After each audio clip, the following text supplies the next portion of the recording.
Olá pessoal, tudo bom? Em nossa aula de hoje vamos falar sobre a questão da produção científica, especialmente para os cursos de ISA e de saúde, os cursos voltados para a saúde. A produção científica ela apresenta uma lógica e um rigor formal que garante o caráter universal e a busca de um caráter fidedigno, verdadeiro para as pesquisas, buscando dados, buscando premissas, informações e garantindo conclusões que podem ser a favor ou não de uma determinada hipótese. Diante disso, nós precisamos entender as etapas e os elementos chaves que compreendem uma pesquisa, e é nessa investida que nós teremos a nossa aula de hoje. Então nós vamos começando justamente com os elementos chaves, Por que os elementos motivadores? Por que precisamos fazer pesquisa científica e qual a relevância disso para a sociedade? Diante dessa perspectiva, vamos acompanhar que nós temos a adoção de métodos científicos, tá?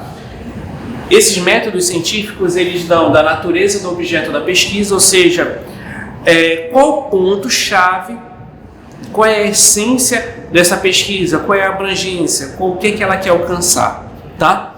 Outro que é interessante são os recursos de materiais disponíveis. Eu não posso fazer uma pesquisa se eu não tenho material disponível suficiente para que eu consiga efetivar a pesquisa. Então tem que ser muito palpável, dentro da realidade. Para isso, nós temos que ter uma certa noção do que nós queremos pesquisar. Então, por exemplo, eu não posso ter uma pesquisa muito global porque eu não vou ter material disponível suficiente para ter essa abrangência numa grande amplitude. Então, normalmente as pesquisas elas vão ser dadas em um determinado local, onde você vai ter recursos físicos, recursos financeiros, tá? E até pessoais para que você tenha essa investida nessa pesquisa. Outra coisa que é interessante é o nível de abrangência do estudo, tá? Em que campo que eu quero trabalhar? Se eu vou trabalhar no ramo da saúde, das políticas educacionais, ou das pesquisas científicas ajudadas em uma determinada área, sendo, por exemplo, na virologia, se é na microbiologia, na questão de saúde pública. Então são algumas investidas que eu vou garantir um raio de atuação para que eu possa também trazer os autores que trabalham especificamente para reforçar a minha pesquisa científica. E no final, a questão da afinidade do pesquisador. Tem que ser respeitado as essências, tem que ser respeitado a preferência do pesquisador.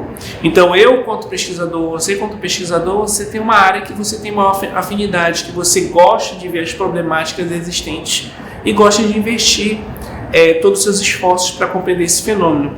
Então esse é um trajeto para que você tenha uma produção bem sucedida.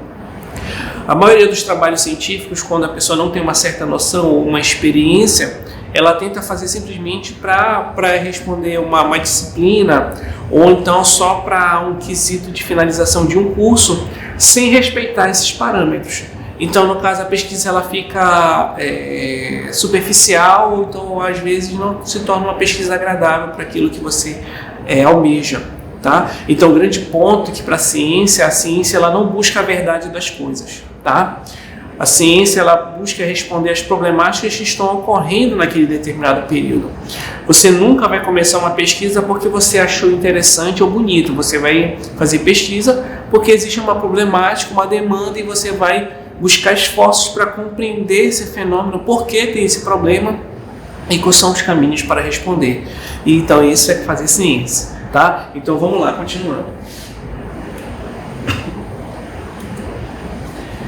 Há dois grandes grupos de abordagem, tá? Esses dois grandes grupos é como se fossem as macro-áreas. Então eu tenho a pesquisa científica, aí eu vou ramificar em métodos de abordagem, no caso de lógica investigativa, tá? E de esclarecimentos técnicos.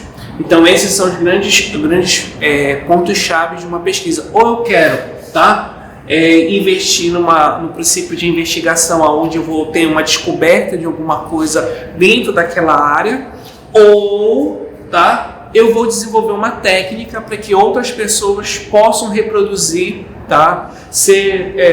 tem a possibilidade, por exemplo, de que for uma sequência didática, ou então, por exemplo, um procedimento cirúrgico.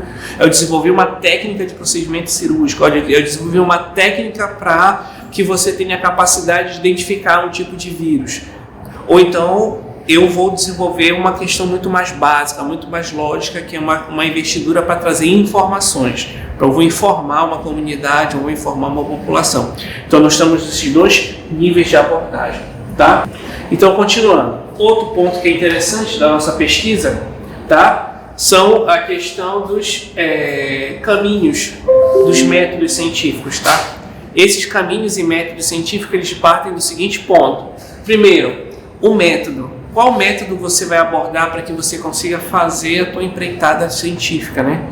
Então, por exemplo, quando você quer juntar migalhas de onde você não tem muito o que é conhecido, você vai trabalhar com pequenos pontos que você vai fazendo as relações lógicas entre eles, você vai trabalhar o método chamado método dedutivo, tá? Você não conhece o fenômeno, você vai começar, né, a juntar as peças do quebra-cabeça para que você consiga desenvolver esse método, tá? Então, nesse caso, quem foi que começou a trabalhar com o método de dedução? Foi René Descartes, né, Spinoza e entre outros. Então, eles bastam assim: se a razão é capaz de levar ao conhecimento verdadeiro, tem o objetivo de explicar o conteúdo, né, a partir de premissas. Então, você vai pegando determinados dados, informações que você vai tendo, e você vai montando uma lógica para que você chegue numa conclusão, tá? Que você chegue no resultado. Então, eu tenho um exemplo para que a gente consiga compreender como é se juntar migalhas, né? Formar esse quebra-cabeça. Eu estou dando assim, olha, entre uma característica geral e uma característica particular, você encontra aí, no caso, um termo de conciliação, né? Uma conclusão. Então, olha o exemplo. Todo homem é mortal, tá? Essa é uma premissa geral, porque está generalizando, todo homem é mortal. Nesse sentido, Pedro é homem. Então, qual é a conclusão? Se o Pedro é homem, todo homem é mortal, automaticamente Pedro é o quê? Mortal. Então, justamente você consegue fechar esse leque de compreensão a partir do processo dedutivo. Outro exemplo. Todo mamífero é vertebrado, né? Possui a coluna vertebral. Isso é uma premissa geral. Então, vem no sentido que todo homem é mamífero, automaticamente todo homem é vertebrado. Ou seja, você consegue partir do todo para a parte, da parte para o todo, você segue uma sequência lógica. Então você percebe justamente esse caminho, né, que a ciência ela consegue fazer. Então, por exemplo, vamos pegar o exemplo do coronavírus. Você vê como o vírus se comporta na China. Você percebe como o vírus se comporta na Espanha. Você vê como ele se comporta, por exemplo, na Itália. E você vai vendo que ele tem um certo padrão. Se ele segue um padrão nesses países, automaticamente eu posso criar uma conjectura de padrão aonde? No Brasil.